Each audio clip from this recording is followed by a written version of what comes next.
with President Tinubu heading the ECOWAS, bloc.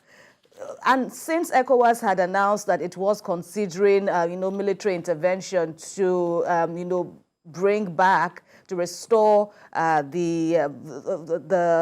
that's Mr. Bazoum as president of Niger. But we've seen so much of the pleas and clamors now by various stakeholders in Nigeria directed at the person of President Tinubu, even though the presidency has said that any resolutions that will be reached by ECOWAS is not something Nigeria alone can take. After all, there are other heads of state who must have a say on the matter. But what do you make of, this back and forth and, the fact that we have Nigeria chairing the bloc now and, what it means for everyone else?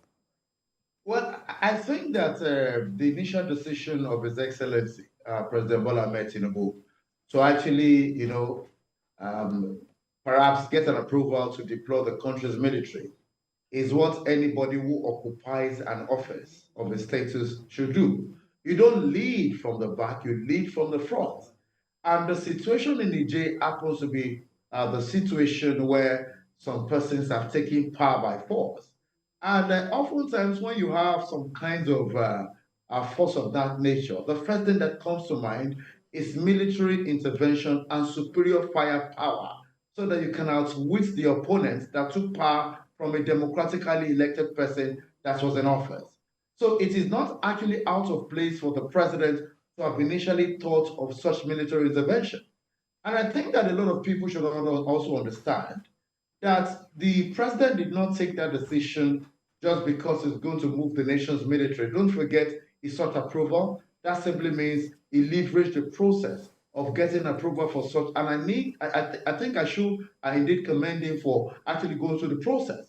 And for many Nigerians that are talking about why will he do that, perhaps they didn't understand that even the position he assumed as a person who heads ECOWAS is a position where many of the leaders, about 14 others, because there are about 15, 16 members within the ECOWAS region, are looking up to him for. So what he has done is in place.